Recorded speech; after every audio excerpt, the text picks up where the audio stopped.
What's up, Internet? It is time for yet another very special episode of whatever the hell this is. But this time, it's also a little personal. And we'll get into that in just a sec. So let's just start up what I have. And it's the Game Boy Nintendo. Sorta. Yes, Action SMS Advance, the Mega Cartridge. Now, I think this one was kind of quiet. I know there's like a background music for some of this stuff. Anyway, this is a SMS and Game Gear. That's not quite, or not as quiet as I'd hoped. We'll skip through it or something. Anyway, this is an SMS Game Gear multi-cart on the Game Boy Advance, and I have a fascination with multi-carts. I think they're just functionally very interesting beasts. And this one I went out of my way to get because it has one game on it in particular that's very personally special to me. And we'll talk about that, and I think we might do maybe more than one game on here just to prove a point, but I'll just shut up for 1 second.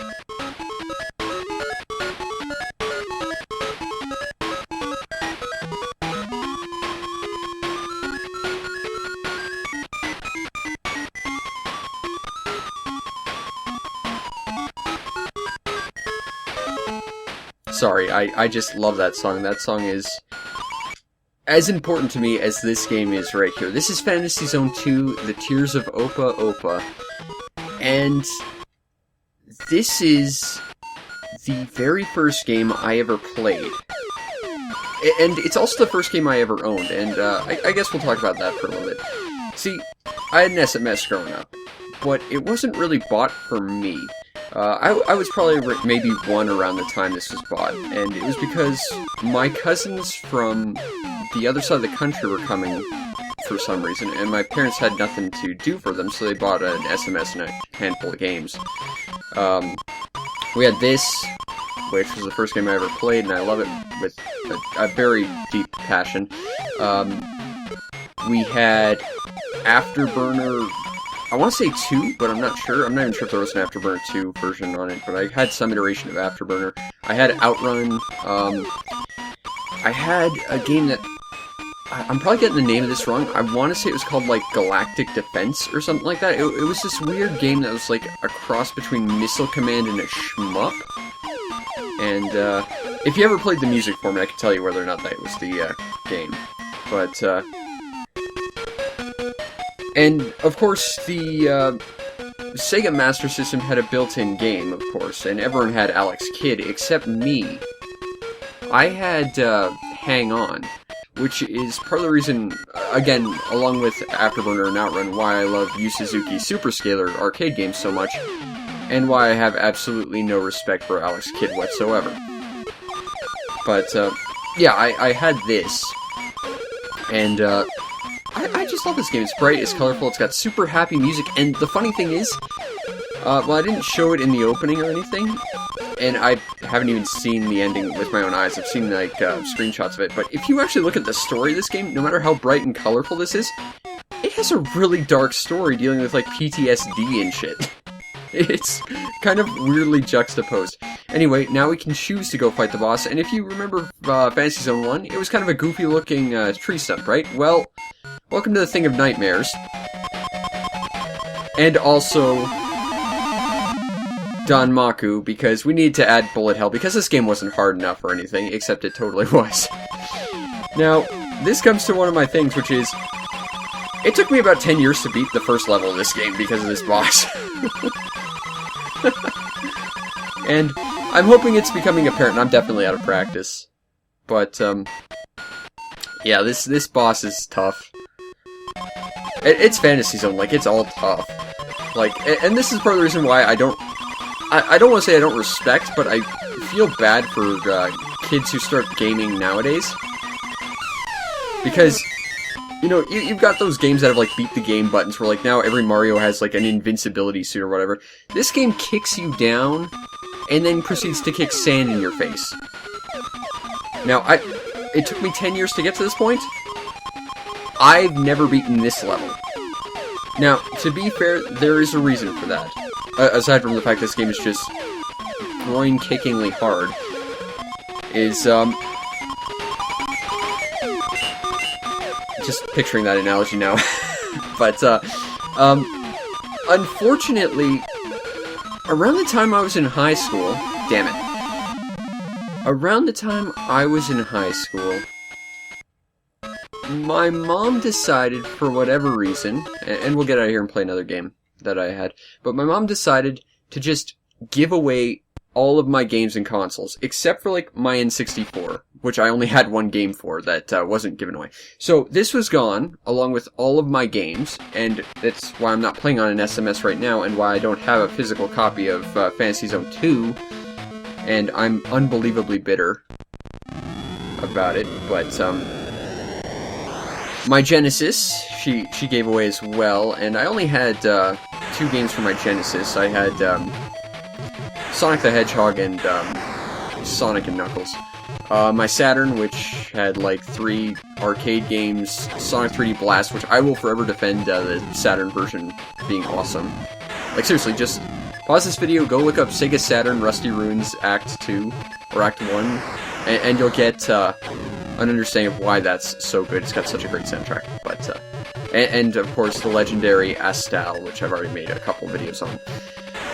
And then my N64, and, like, my, Kirby, and Banjo-Kazooie, and, well, that was it. All I had after that was Majora's Mask, which I honestly didn't care much for. So, the only other consoles I had at that point was, my Game Boy, which my father won at a, like, in-company lottery, and he immediately tried to pawn it off on anyone because he didn't want to encourage me to play video games because he hates them. But, he couldn't, so I had that, along with, Kirby's Dream Land, which came with it, as well as Mario 2, which is a really, really hard game, and, that took me a while to beat too. Battletoads, which I bought at a drugstore for about $5, and I've still never beaten that game. Battletoads on the Game Boy is ridiculously hard. And probably the most depressing thing I've ever owned in my games collection, which is Tamagotchi the video game, which, it was kind of a birthday present. My grandma gave me like 20 bucks for my birthday, and, which is actually pretty timely. My birthday's coming up like next week. But, I was determined to buy a game with it, and the only place I could find a game for 20 bucks was Tamagotchi, the video game, on the Game Boy at a Toys R Us, and it's horrible. I actually have a video of that coming out soon, just to spread my misery. But, yeah. So basically, I lost most of my games, because at that point, for the most part, because, you know, you don't have a lot of money when you're growing up, or, you know, you're in high school or whatever, I rented everything. Like, I rented a shit ton of Genesis games, and, a friend of the family had a, Super Nintendo, which she would rent games for me, like, every week, because, I had to go to her house every day after one of my many, many really depressing babysitters. And, that was really fun, and when she moved out, she gave it to me, but she lost her, like, 2 games, which were, like, a bass guitar fishing game and, Mario World. So, I ended up with a Super Nintendo that couldn't do anything. Until, like, eBay opened up and I got Illusion of Gaia for $1. And then I had Illusion of Gaia, and that made me at least happy. But then, before I could finish that, my Super Nintendo stopped. So basically, my collection should be a lot bigger than it is, just because my mother decided eventually, while I was in high school, she just wanted to get rid of all of my stuff. and you know what? You want to give someone else's stuff away, first of all, that's fundamentally wrong, but also, it's not like she was giving it away to, like, charity or anything. It was that she was giving it away to a pawn shop. Like, she literally just walked into a pawn shop with all of my stuff, and she said, okay, here you go. I was like, okay, great. And, I just bumped the table, I'm sorry. I'm passionate about this, but, I still haven't gotten, like, any of my old games back, and I'm really depressed about that. But someday. And this is a good, step forward, if slightly less than legal. But it lets me, experience more multi-carts, which I don't know if anyone's interested, but I'm kind of kicking around the idea of doing, like, a multi-cart series. So, if you're interested, I think I might be doing some of that, and this could help that as well. But, this is Afterburner 1. I swear I played Afterburner 2 on my SMS, but Maybe there was no Afterburner 2 on the SMS. I played it in the arcades in that crazy, like, actual, like, Tomcat cockpit arcade setup it had. I want to get one of those. If I ever get, like, my own personal arcade, I want to get one of those, because those are just ridiculous. But, this is far from the best iteration of Afterburner, but it's still incredibly fun. Even though it's a little jerky. Whoop! Okay, now, you're supposed to dock with that to get more missiles, but there's infinite missiles in this version. And I think there's a mode where you can, like, just set to fire indefinitely. Which is kind of nice. But, that's been a little bit of Afterburner.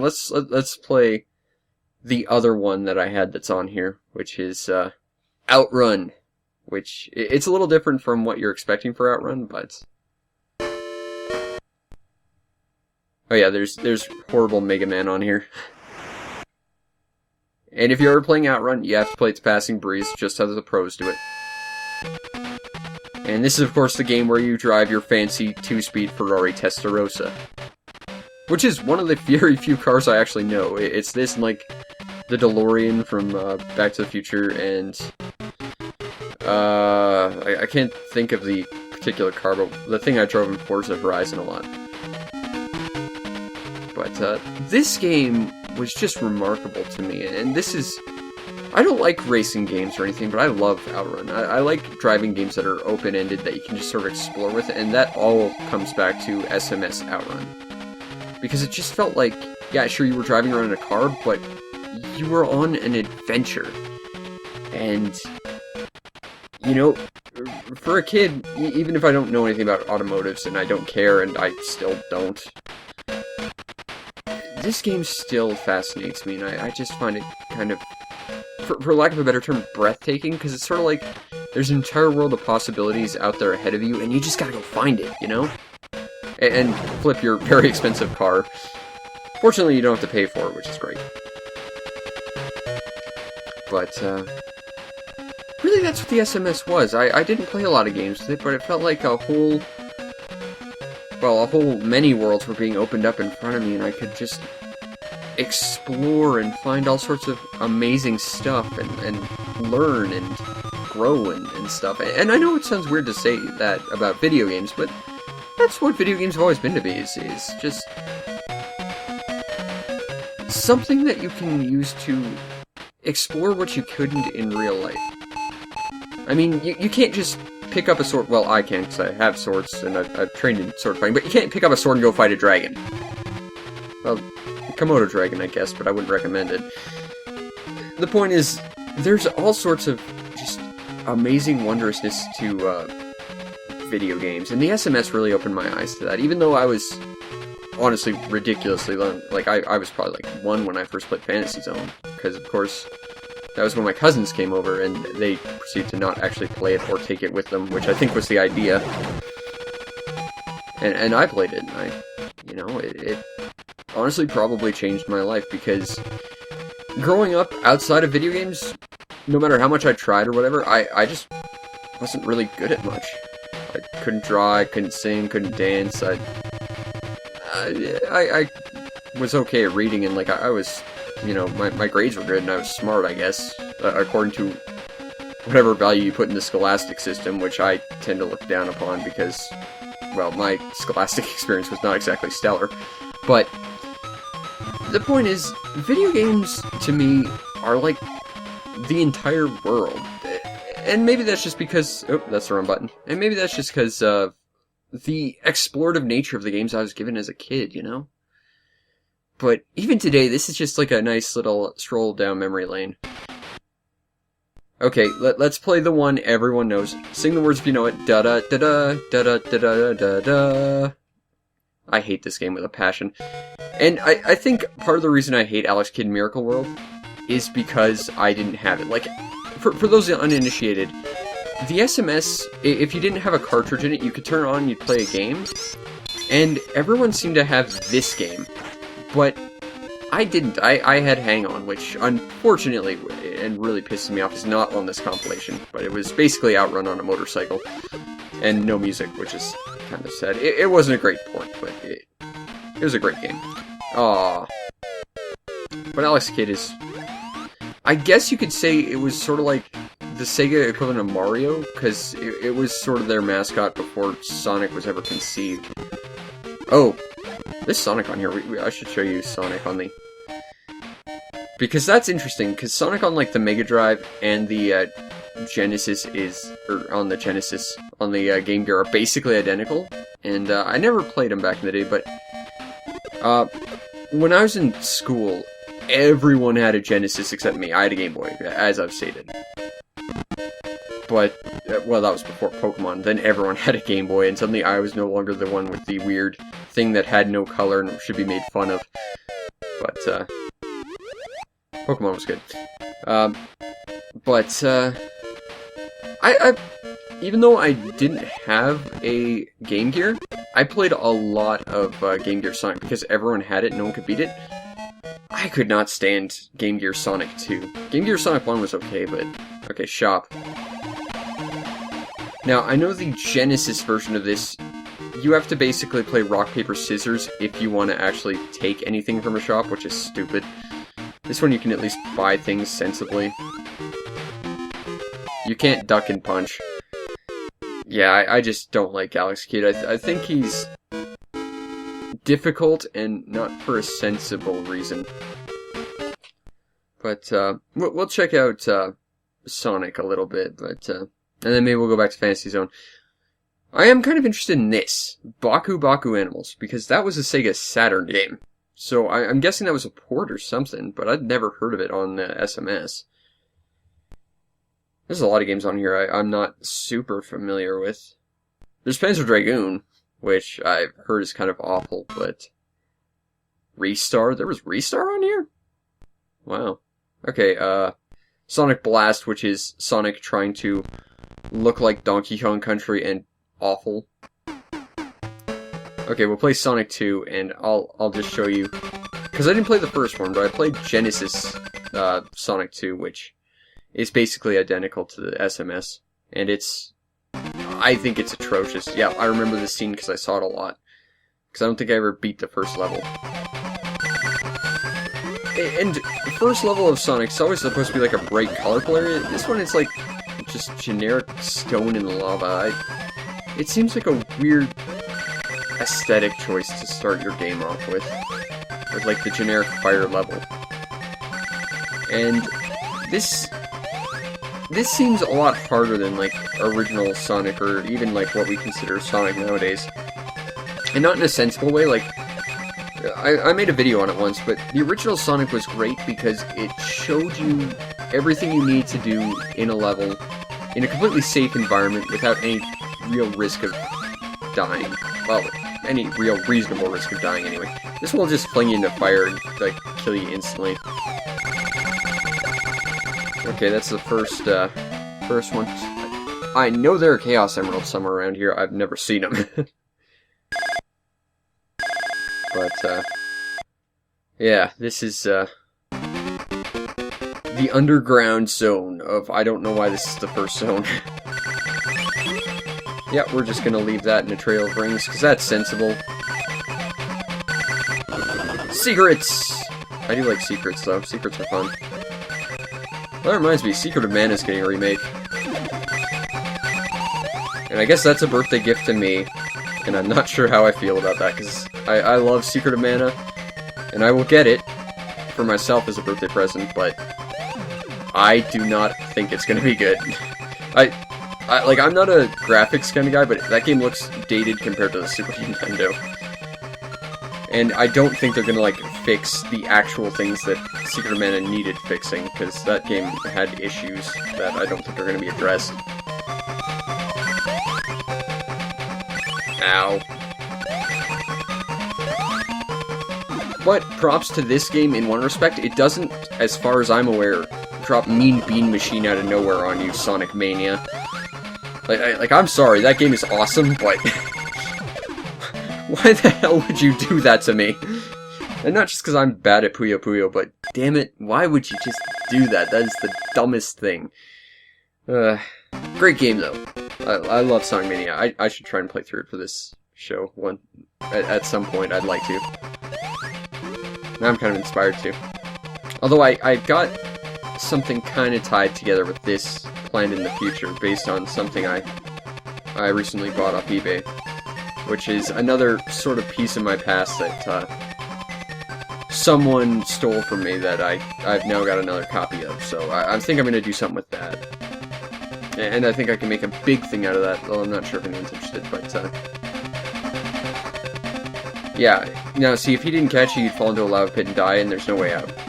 Now, fortunately, there's no way to do that, but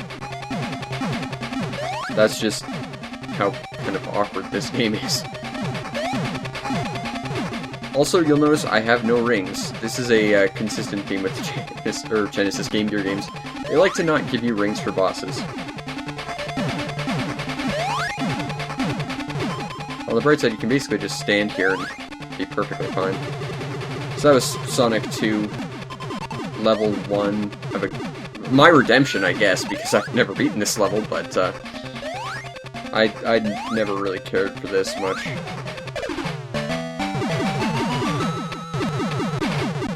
Okay, and I think we'll just go finish this off once again with the genesis of, well, really all of this, Fantasy Zone 2, the Tears of Opa Opa.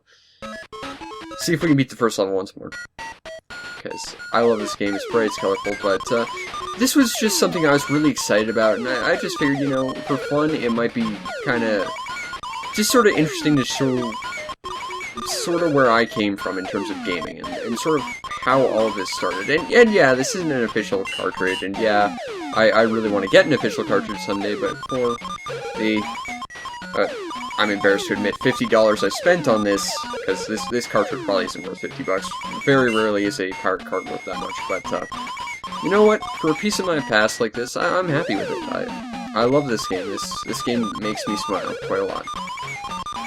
And, like I said, that opening song is very important to me. It's one of my, like, 3 favorite songs. Actually, now that I think about it, going back, like, 3 rants ago, Secret of Mana. That had one of my favorite songs on it, too. It's all coming together. Secret of Mana, huge games coming out. Maybe I'll do something with that, too. I don't know. It'll be neat to, really revisit important parts of my past a little bit, which I can do, I guess, with the next few releases that are coming out. Which will be nice. And, I think this is neat compared to the first game, is the shop is just there. The first game, the shop just appeared at random, well, it's not random, it's at certain point intervals, whereas in this game, it's always there, you just gotta find it, and you can enter it whenever. Now, it still has the issue of all of the weapons are timed except for, like, the double bombs, and that means you're very limited to what you can do, and most of the speed-ups are basically uncontrollable except for, like, the big wings. So we'll buy big wings, and we'll buy twin bombs, and I can't buy anything else, crap. I wanted to buy the laser, because you can actually really quickly beat the boss with laser. That's a little faster. But this game just makes me smile. And again, this game makes it really, really bloody hard. Like, this game is not easy to begin with, but to make this the boss of the first world, that's tough. And the first Fantasy Zone was hard. It wasn't that hard. This game is definitely kind of like why I'm in that camp of, if you want to have your kids get into gaming, you gotta get them on, like, the old school Mario Bros. And, like, Contra and stuff. You gotta give them the hard stuff, or else they're just gonna get frustrated with anything that ever throws them a challenge. And again, going back to my rant about how video games are kind of a big part of life, is if you don't give them something that shows you that failure is in fact something that's going to happen, and probably frequently in life, because life is just an ass like that, you're gonna just, I don't know, it just feels like you're setting up your kid to fail a little bit, or, that's not the right phrasing, you're setting them up to take a harder fall when something bad happens, I think, because they're not going to be able to deal with failure, because it's not something they're used to, because they're used to, like, invincibility things that just say, oh, it's okay, you can, everyone's allowed to finish and get, 120 stars or whatever. But, I don't know, I've always been a bigger fan of harder classic games, and I think that's why I like challenges in my games, too. It's just because of this. And you know, it's bright, it's cheery, it's got a really depressing story, but... Actually, that's kind of a great analogy for my life, but, but, this game... It's just fantastic, and, you know, I love it with a passion. This is a very, very special game to me, and I'm glad I finally have another way to play it, and I'm glad I found a way to show it to you, even though it's, of course, not a real cartridge. And hopefully this time we'll be able to see the boss of level 2, where I can cry because I've never beaten that boss. Hey, extra life. I'll get the 3-way shots. And that should be enough. Now we got 20 time units. I'm not sure if those are actual seconds, or, you know, bow seconds, but... if we're quick, we might be able to beat the boss with this, but probably not. No, there's no way we're going to be able to get to the boss and take him out with this. Sadness! And I was hoping to, because... I've never beaten this boss before. Like, the first boss took me about 10 years to beat. This guy I've never beaten. I'm not going to bother using my bombs. I need the distance to dodge.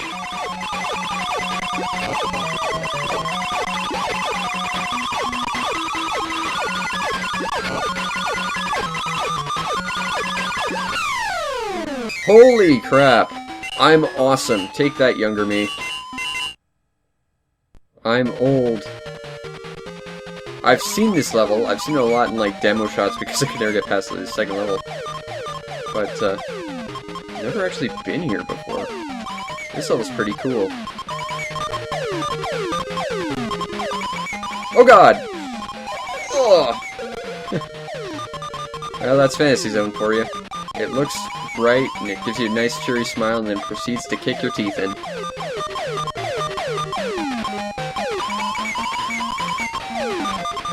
As well as teaching you about the economy. Oh god! This game is really brutally tough.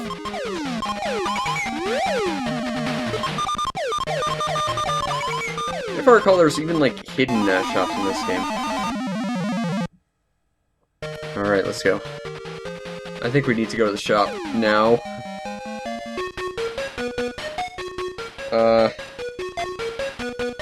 Big wings, 3-way shot. Oh god, it didn't erase the shots. I was hoping it would.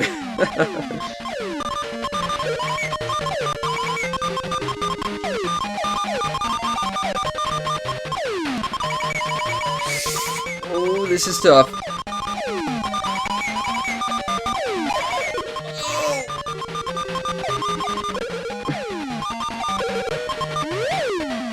I don't think we took care of all of them. Oh, it's all puffy and cloudy. It's like that level in Kirby. Bubbly clouds. Okay, and that's why you get the big wings. Anything else, it's basically uncontrollable. But with the big wings, you can actually dodge stuff. Maybe not well, but you can do it. Whoa, that was close. Let's see if we can see the boss. I'm not hopeful of it. As long as we don't run into any more of those laser shooting guys, we should be okay.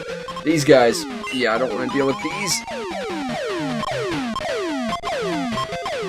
Okay, so now we... Wait a minute. Oh god, there's an extra area. Yeah, that's Fantasy Zone. Kicks you when you're down. Anyway, this has been a special look into my past, but we'll finish this off with that happiest song ever. And I'll see you next time. Peace out, Internet.